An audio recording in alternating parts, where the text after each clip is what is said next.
What I love about cybersecurity. Go. Well, I love playing chess, but when you play chess in cybersecurity, it's like the pieces are on fire, the board is upside down, and business is yelling, move faster. It's time to begin the CISO Series podcast.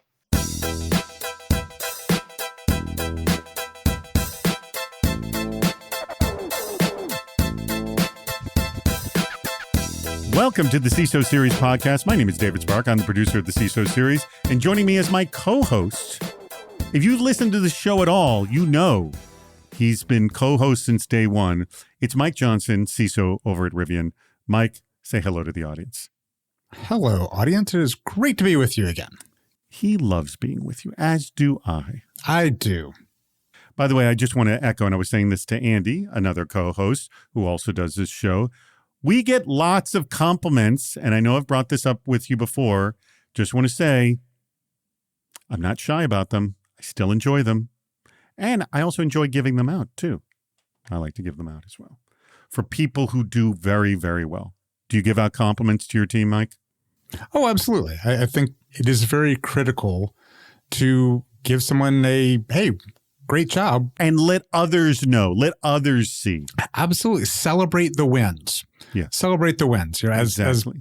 As Pavi mentioned, this is a difficult job that we have. And anything that can make people feel like their work is recognized and is having impact, they love to hear it. Our sponsor for today's episode is Adaptive Security, OpenAI's investment for AI cyber threats. Yes, next generation security awareness training. It's built for AI email phishing, vishing, smishing, and deep fakes. More about just that a little bit later in the show. Now, Mike, I went to a business meetup yesterday, and I ran into somebody who I met at the same business meetup a few months ago. And he was pitching his business to me, but in this sense of, well, he was kind of speaking in his own language of his tool, not sort of speaking to someone who didn't know anything about it. And like, what would someone who's never heard this before understand? And when I saw him again, he was talking about it again. And I will just say, I'm going to give him a thumbs up for improving his pitch. Still not good, but it definitely went from, he had like his own lingo for it. Like, well, what you want to do is you want to create a widget. He had some word for it, a widget. And then if you have a widget, then it can do this, this, and this. And then I'm like, what the, what? And why would I, and who, what? Like there was a lot of like, back it up. Like, what the heck are we talking about? But I referred to this problem, and I've seen it, called the curse of knowledge, where someone's so severely in their own head, they can't be there for the person who's starting at ground zero. I'm sure you've seen this before, yes? It's one of the things that we talk about a lot in security, that you need to meet people where they are. Yes. Not where you are. and I think another way to think about it is on Reddit, there's a whole subreddit for explain it to me like I'm 5. Right. And that's essentially what that's meaning is like, I want to understand. I'm giving you the opportunity to explain it to me. I've got no idea what the heck you're talking about. And by the way, I have to admit, I've made this mistake before. In fact, I made this comment yesterday at this meetup. I send out, for our sponsors, we send out a sponsorship package. And repeatedly, people had the same exact questions time and time again. Stupid me had to get 50 swift kicks in the butt for me to realize, oh, if I'm hearing the same questions again and again and again, maybe I should listen and change something, which I finally did. But it did take about 50 swift kicks in the butt for me to realize that. Yes. Sometimes we do get very caught up in our way of thinking of things, and we need maybe 50 reminders to say, yeah. My hope is next time it won't take 50. I'll do it a little quicker. If you get to 40, like that's incremental improvement. That's improvement. Yes. That's improvement. All right. I'm thrilled we're going to have our guest on. Somebody you know very well. Somebody who I met also when we did a live show in the Bay Area. It is the global CISO and CIO. By the way, I don't know if you know this, Mike. If you get the title CISO and CIO, they pay you double. I believe that's the case. Pretty sure that's how that works. No, she's shaking her head that I'm completely wrong. Does that also mean you work 80 hours a week, too? Yes, she's very much shaking her head on that one. Global CISO and CIO over at Blackhawk Network, none other than Pavi Ramamurthy. Pavi, thank you so much for joining us. It's an absolute honor to be here. And no, I don't get paid double. I would love to. By the end of this episode, we're going to convince your boss to do just that. Yes. That is the goal of this episode. What's the future for a CISO?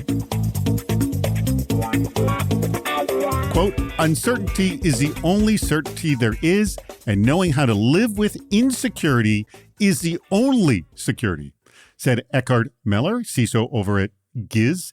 And he recently highlighted this quote from a mathematician, John Allen Paulos. Now, yet most CISOs communicate risk with things like heat maps, scoring models, and diagrams in an effort to show how in control and locked down they have everything. But Meller argues that security leaders need to shift from trying to be quants to strategic interpreters. When you get the dreaded, quote, "Are we safe?" question from the board, they're not asking for a number, but rather confidence and strategic framing. I mean, that's kind of the job, is like, make it clear you know what you're doing. So the ability to speak confidently about ambiguity is now a core leadership competency. I want to know if you believe that to be true, Mike. So how do you start this process to frame uncertainty without sounding indecisive? Is this ultimately about building trust with the rest of the business? One of our jobs is to help the business navigate ambiguity. Mm-hmm. Like, we live in a world where we don't have a whole lot of absolutes. We have a few, right? But we don't have a whole lot of absolutes. But we do have ranges.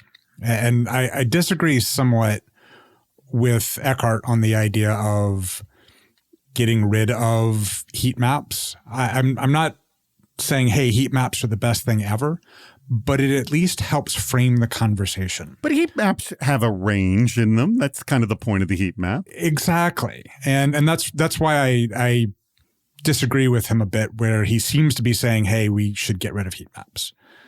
They're not perfect, but again, they help you frame a conversation. And that's what is critical in communicating with the business, to be able to confidently say, I can scope the problem and we can have a conversation about that. I do like the idea. I do think we can get to a quantitative model. It was kind of funny. Right when I was reading this particular post, I had just finished reading another one from someone who is strongly advocating for quantitative risk management. Yes. And by the way, there's many of our sponsors, vendors out there that do that. But do you think, and I want to go back to this one line here, the ability to speak confidently about ambiguity is a core leadership competency. Do you agree with that? Oh, absolutely. And again, I think for any senior leader or even senior individual contributors, thriving in ambiguity is critical. And so, yes, absolutely, it's a leadership expectation because you have to be able to lead your team through it, as well as working with the other stakeholders in the business. All right. I throw this to you, Pavi. What's your take on this? And do you agree that this sort of making people comfortable with ambiguity and not knowing the hard facts is kind of a core job of a CISO? I'm still learning how to do this, David and Mike, to be very honest, because organizations are different, management teams are different, the culture is different, and the expectations are different. Asking, are we safe, is like asking, is a submarine 100% dry? Is a piñata safe at a toddler's party? It's unreasonable. But the ambiguity, you are confident in portraying your approach to addressing the ambiguity, right? We don't want to say we're 100% safe. That's a lawsuit. That's a lie. That's a regret that's waiting to happen. Right. Here's a 50-slide deck with heat maps, right? That's the attention span is gone. So if you have 15 minutes with your management team or the board, what do you want them to walk away with? It also depends on your definition of safe. We can't promise safe. At least as a CISO, I can't promise safe, but I can promise ready, right? Mm-hmm. Ready isn't a good point. Like, if this were to happen, this would be the sequence we'd manage it. Correct. We are prepared. We've locked the doors. We've turned on the alarm. The guard dog is by the door, but we're still checking for critters in the attic. That's what I would say. It's turning that uncertainty into we are prepared. We continue to evolve, but we can never be 100% safe. Do you trust this LLM?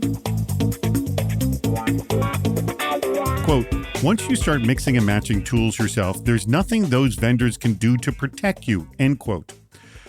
Simon Willison recently warned about a, quote, lethal trifecta, end quote, on his blog that sits at the heart of the Model Context Protocol. The MCP is an open protocol that looks to standardize how applications provide context to LLMs. Sounds great, right? Well, but the MCP opens the door to agents with three significant abilities.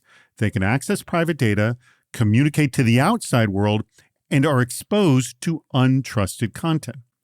Easy enough to understand the risk, but here is the rub. As teams rapidly adopt AI tools and connect them to existing systems, how do you even know when you're exposed to this trifecta of doom? So I'm going to start with you, Pavi. When developers are spinning up AI integrations faster than security teams can inventory them, how can you maintain visibility?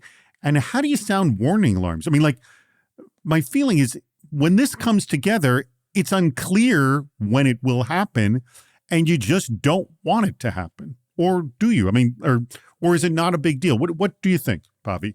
If we CISOs are thinking that we are not exposed, we are very wrong. Okay. We already are. Developers love shiny toys. The quick test script that I, as an engineer, spun up over the weekend, guess what? That's now in production. And they are spinning up LLM integrations faster than we can say, can we get a review done? There is no magic AI firewall yet. And the truth of the matter is, if the MCP connects to an LLM, it can also probably connect to your HR database. It can connect to your GitHub. It can connect to your IoT device, right? But we don't want to say that this is an existential risk to our ecosystem. But what I can say with awareness and training is, oh, by the way, we may have accidentally built a chatbot, right, that can read our payroll, that can send emails and tweet as your intern, right? That's a HR incident. That's DLP.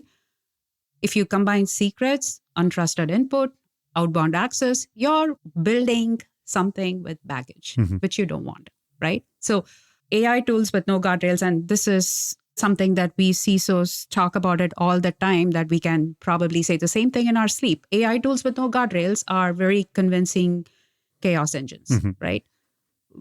And our job is to not govern every single one. Our job is to find the ones detrimental to the company if it leaks. So are we accidentally building a security nightmare is the question that I would ask. And make the developers aware of that. Are you building a security nightmare? Yeah. That's a good point. All right. Mike, I throw this to you. How do you know if your developers are building a security nightmare? So we're still figuring this out, right? We're very early on the journey of understanding how we secure an environment that we can still enable the speed at which companies want to move when it comes to AI. I keep saying that we did this with cloud. We had the same problem then. It took us a long time to catch up. And actually cloud adoption moved slower than LLM. Exactly. So we have some model there, but we actually didn't do such a great job with it. Right. And you had way more time on that too. Yes. And also, it's more than just time. The change rate in AI is mind-blowing. I'll give you an example. So audience, we're recording this in July. And this is airing when, David? September. Is MCP still around? In September? Yes. That is how quickly things are moving. And that really makes this very difficult to deal with. So we do have to have a concept of governance. We do have to educate folks on what they should be mindful of. And I do think we have some amount of ability to look at our data stores and understand what is accessing the data stores, how frequently are they doing it, what are they pulling down, what are the accesses and the privileges. In some respects, this is an identity problem. I'm oversimplifying, but if we're able to understand what these agents, what these LLMs are accessing, that actually does give us a head start on how we can implement some amount of controls to keep that really bad day from happening. But Mike, that's accessing the data stores, which 100% agreed with you. But what would you say for approved AI tools where developers, engineers, the broader employee population are uploading sensitive files that we can't quite govern because it's happening so fast, and also has regulatory implications, right? When you have PII, PCI data that is inadvertently uploaded to these approved engines. That's where we actually do have some control there. We just have to decide if we want to leverage it with endpoint controls. Correct. DLP is a great example. Mm-hmm. Detect that they're trying to upload that sensitive file to an LLM full stop and just block it. Exactly. Again, oversimplifying, but I do think it's the inputs and the outputs is where we have the opportunities for controls. And so that's where we need to look and see what we can do. Before I go any further, I do want to tell you about our spectacular sponsor, and that would be Adaptive Security, OpenAI's first cybersecurity investment. Yeah, you heard that right. That means a lot. So let me point out what we all know right now. AI-powered social engineering threats like deepfake voice calls, Gen AI phishing, and phishing attacks are evolving fast. Adaptive helps security leaders get ahead with an AI-native platform that simulates realistic Gen AI attacks and delivers expert-vetted security awareness training. And it does it all in one unified solution. And now, with Adaptive's AI Content Creator, security teams can instantly transform breaking threat intel or updated policy docs into interactive multilingual training. No instructional design needed. That means faster compliance, better engagement, and less risk. Adaptive is trusted by Fortune 500s and backed by Andreessen Horowitz and the OpenAI Startup Fund. Adaptive is helping security teams prepare for the next generation of cyber threats. You need to learn more. You need to go check them out. Go to adaptivesecurity.com. It is spelled just the way it sounds, ADAPTIVE, security.com, adaptivesecurity.com. Go check them out. And when you do take a look at them and you want to learn more, let them know that the CISO series sent you there. That's how you found out about them.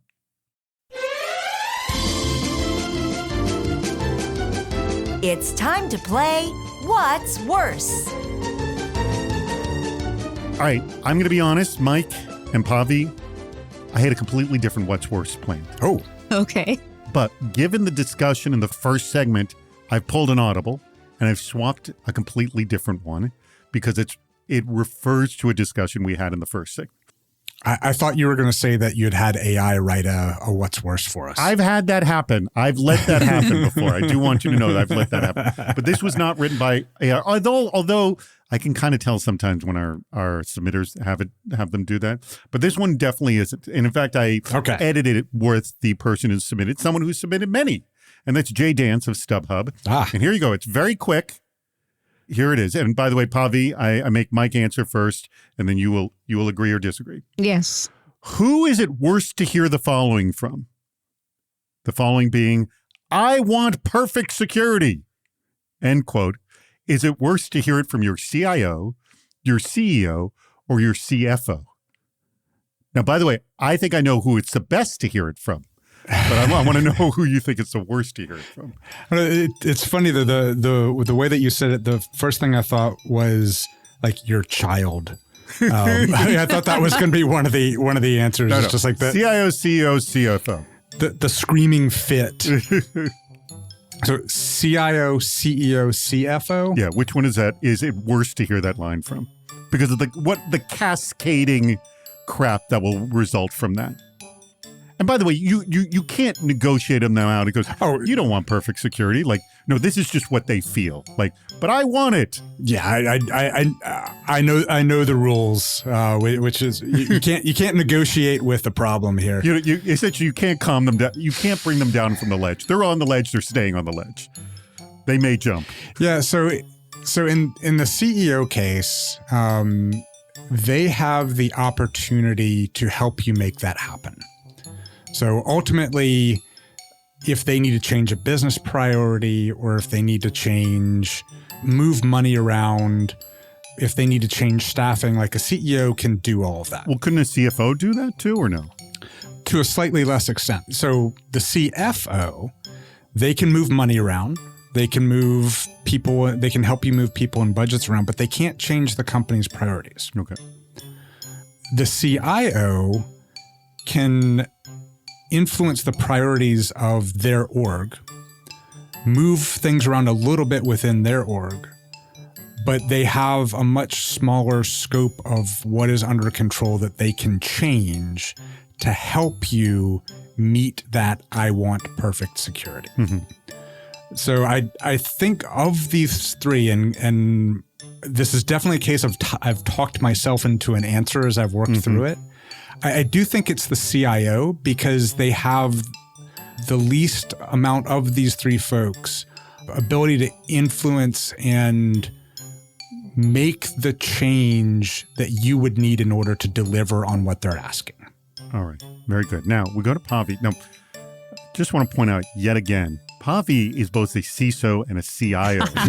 No, I was going to say that my CIO will never disagree with me. Right, exactly. But maybe you have a split personality and you can actually have an argument with yourself, that would be fascinating. Please, I have enough problems in my life as it is. Please come back on the show and do that for us. That we would love. All right. Pavi, agree or disagree? So, Mike, what did you say? You said it'll be worse here. CIO is the worst. To hear that. Worse. Okay, yeah. So that's not applicable to me. For me, coming from the CFO would be worse, because if it came from the CEO, then I can use that as leverage to get the funding approved from the CFO. Whereas when the CFO says it, then I need to get the business justification, which I anyways have to do, but it's a harder sell to the CEO than it is to the CFO. But the net result is you're going to lose no matter what, because no one's going to have perfect security, and it's eventually going to result that you're not going to have it, and they'll think that you failed, right? So that was a trick question. Then. Exactly. It's a Kobayashi Maru situation. You're going to lose no matter what. They're all trick questions. Exactly. And it's like all of these, like, it's not great to hear that from any of them. No. By any stretch. The point is, which one is the worst? Hence the game. Yes. Mm-hmm. You think it's the CFO? Because I thought the CFO would be good because of the ability to move some money, but as you pointed out, only to a limited extent. It's a buy-in that you automatically get when the CEO says, I want perfect security, and then you use it to say, great, let me try as best as I can with the following investments and support. And then the CEO is going to say, CFO, can you make that happen? My other feeling about the CIO saying it is, shouldn't the CIO know better than to ask a stupid question like that? Again, we're playing within the realm of the model here. No, I understand, but that's really showing the ignorance of the CIO in such a situation. It's entirely possible that they're passing down what they heard from the CEO, and like right. Oh, so essentially the idea of the CIO has to be the bearer of bad news. That's certainly a possibility. Can't rule that out. Good point there. That's a good point. Yeah. Why are CISOs leaving the profession? What makes CISOs walk away from the role? We talk about specific CISO frustrations all the time, like a lack of alignment with the business or regulatory changes, but Rinki Sethi, who's now CSO at Upwind Security, nails the underlying reason. Quote, being held accountable for things you had no say in. I know many of our listeners have felt the brunt of exactly that. She's seen incredible CISOs leave not because they weren't capable, but because the environment was fundamentally broken. No budget, no trust, no alignment, and no real chance of success. Is this situation getting better? And is there a way for someone coming into a CISO role to spot these issues before they accept a role? Or does everything look good and then there's a shift? Pavi. This is a little bit of a tough one, right? I can answer the first part of the question. Is the situation getting better? I guess it depends on your organization's leadership team. Right. Every organization treats the security department differently. And by the way, this is something you should look to during the interview process. Exactly. But I mean, things could look great when you were interviewing and then things shift when you're there. I mean, it can happen. And things shift. So what makes a CISO leave? I would say burnout, constantly trying to get to a level of maturity which is beyond reach to assure your management and your board, right? You're never going to be good enough because the attack surface is constantly evolving. So you're always playing catch up. So I personally think that CISOs are in a can't win this battle business, right? CISOs also really don't know until they have been in the job for at least a couple of years. You need at least a couple of years. You can't really make a judgment call on, hey, it's been 6 months. I don't think this is working. Although there are some signals, right, where you know that the program is crappy and you get no budget. Those are warning signals that you probably didn't see when you were interviewing, but you quickly see the ecosystem and then you say, okay, I'm not going to be successful. I'm not going to make the company successful. This is a great reason for me to walk away. So no budget, no trust, no alignment, and no chance of success. And all of this you should be able to glean within the first year. And you also owe it to them to try and change the culture, right? So it's really on you. If you really did this the right way, you would be asking these questions during the interview process. Right. Why did the last CISO leave? What kind of budget would I get? What is important to you? How many hats am I wearing? Right? All good questions. Do I have the freedom to make any changes? And then you'll have to be the cynic behind those, interpreting those responses and trying to read between the lines, saying, if I have the freedom to make all these changes, then am I going to be blamed? It's a situation where I think CISOs I can tell you that I have become very cynical. There is no guarantee that all of the right resources that are being given to you will still make you a successful leader. It is adapting to the culture. The first question that you ask on quantitative or heat maps, sending the right message to the management team, doing a great risk assessment, all of this takes the first year for the CISO to determine whether they are going to be successful in that role. And if not, I think walking out earlier is better, both for the CISO and for the company. So they bring in the right candidate to carry on the job. All right, I throw this to you, Mike. You've seen CISOs come and go. And also, I know you're part of many Slack groups where you express concern. And I'm sure these issues have come up. Are there trends you've seen either through your colleagues, yourself? We don't need to name names or anything like that, but just interested to know the trends. One of the trends I was actually talking with someone about recently is we're seeing more and more earlier stage companies bring in CISOs. Quite often it is a one-person show. They need someone to come in and build a program, and they're giving them the title CISO, and they have expectations. And what's interesting about those environments is they've never had a CISO before. They've never had a security leader, so they don't know what to expect. And there's positives and negatives to that. By the way, we've discovered this on this show, especially our first few years. You remember, there's a lot of people we interviewed that were the first CISO at that company they were at. And I think from there, you can shape the opinion of how the company thinks about security, about CISOs, or maybe not. And again, to Pavi's point, you may not find out very quickly.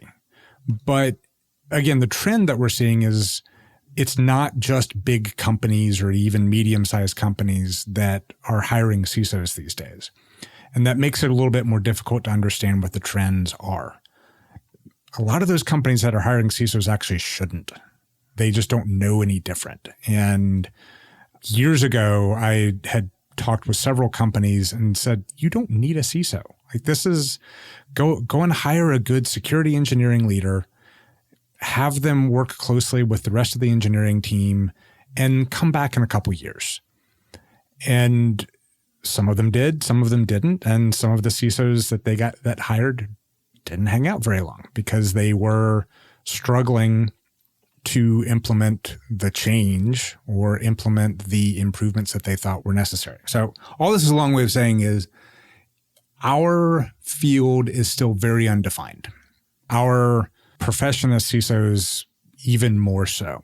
This will continue to be ambiguous for quite some time. And the best advice that I would give to folks is put yourself first. Take care of yourself. If you're in an environment that is overstressing you, go do something else. And that's the single most important piece of advice. So you need to stalk all these CISOs who left and then see their LinkedIn profiles to see what they are doing. And if they're doing something completely different than what their security profession is, you know the reason. Yes. I'm a beekeeper now.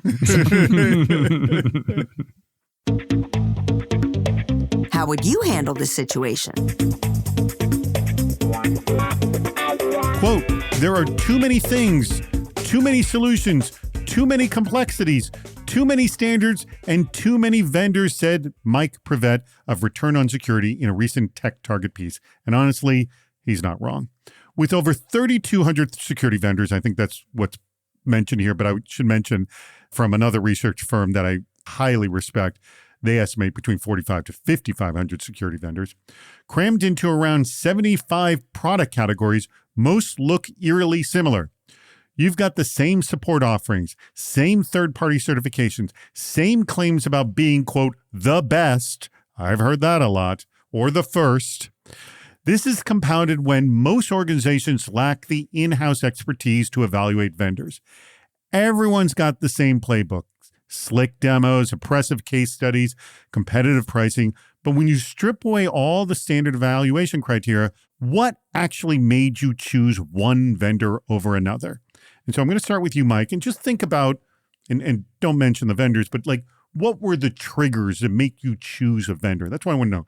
Was there a moment during the sales process when someone, quote, just got it or showed you how to solve your specific problem? You're like, I know I want this. I'm very interested to know that aha moment where you said, oh yeah, we're pulling the trigger.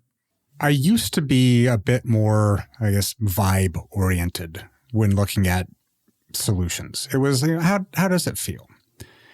And since arriving at Rivian, we have a very specific way that we go about buying things across the board.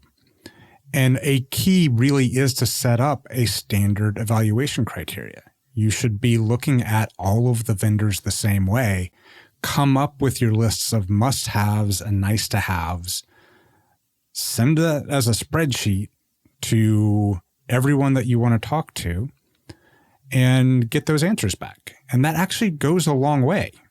You can very quickly eyeball, hey, they're able to do what I want them to. They're able to do what I need them to. And then you actually start looking at cost. What is the cost to purchase the thing, but also what is the total cost of ownership? It might be very cheap, but you've got a whole lot of engineering effort that you've got to do to maintain it. It might be very expensive and it's very easy to drop in, but cost is part of it. But then you start moving into the things that are difficult to measure. Do they seem like they're a good partner? I value innovation. Is this a company that is really coming up with novel ways to solve problems? I look for that. And then the one that I think is the most important is, do they have a solid set of reference customers? Can I go and talk to some of their existing customers, learn from them, learn their experiences, and from there you can get a better feel for some of those things that are difficult to measure. All right, Pavi, same question for you. Interested to know, and you can think of specific cases or generally, are you vibe-oriented like what Mike said, or do you have a more regimented structure? I'm more of a referral-oriented structure. So Mike was talking about, you were asking Mike about the CISO channel that I'm also part of. And so for me, it's extremely simple. Hey, I'm thinking of evaluating this vendor for this problem. Has anyone tried it? What are your thoughts? Same thing like Mike said, these are like customer referrals, right? And it's a close, safe space. So we openly talk about issues with these vendors. By the way, but now if you were to mention, and do you sometimes leave that question open when you're asking this question among your community of CISOs on the Slack channel? Do you ever say, I'm looking at this one vendor to solve this problem. Has anyone worked with them or possibly somebody else that can solve this? Do you ever kind of keep it open? Like, I'm open to looking at others. Yeah. I feel very comfortable asking any question in the CISO channel, which has been an incredible source of knowledge for me. But having said that, how many of us are evaluating newer solutions today? We already have solutions in place. So this is let me pause you for a second. This is something that Alan Alford, who used to be the co-host of Defense in Depth, brought up multiple times, and it bears repeating again. If you don't actively look at new solutions, and what you're describing is the way a lot of CISOs discover new solutions, what you get is an echo chamber. And it's very difficult for new solutions to enter. You need someone to physically go out, discover them, and bring that information back. And if you're not doing it, you're just hoping others do. And that's not a good strategy. I mean, it's exhausting to replace an existing solution with a new solution unless your differentiator is 10x. Mm-hmm. There is absolutely no reason to. It's everything from the data migration to retraining to recalibrating your metrics. I wouldn't even go there. So it takes a lot to rip and replace. Yeah, it's almost like Mission Impossible. I was going to say Mission Reasonable, but no, it takes a lot, and you need to have a solid reason for doing that. There's always bubble costs involved because you can't just rip something out and replace it. You need to have them both work parallel for at least a period of 6 months. And not all CISOs have the budget to be able to do that. And they need to really ask the question, do I really need the 5 extra features, or am I better off asking my current vendor to implement those in an upcoming roadmap? Good point. 2 things came up here. One is the referring to it as being a safe space. We are hearing that a lot because a lot of CISOs, the reason they don't click that schedule a demo button is because they don't want to be trapped in the sales and marketing funnel. I mean, we've heard this multiple times, that they actively avoid it. And why we strongly recommend that everyone have a video demo on their site. But some say that's kind of their secret sauce and they don't like to expose it so much. That's another issue altogether. But this whole concept of the safe space, and let me throw this out, have you seen any vendors really, really good at showing how good their migration is? That rip and replace could be less painful. Mike, you're smiling. The reason why I'm smiling is I literally had a conversation today with a founder who was talking about how important that was. The ease of migration. Yes. Like that was something that he was designing in from the beginning because he knew that was the only way that he could break in. Did he get 50 swift kicks in the ass before? He's a prior founder to what he's doing now. So it's entirely possible that he got a whole bunch of swift kicks when he started his previous company. My feeling is that's what happened. No one comes to that conclusion on day one. No one does.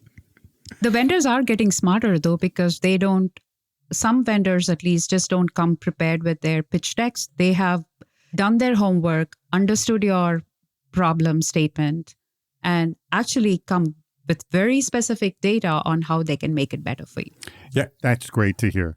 I appreciate those vendors. Rather than say, let me show you my product, instead of saying, let me solve your problem. I think vendors should recognize that there's essentially 3 meta competitors that they have. They have the do nothing, that's competition.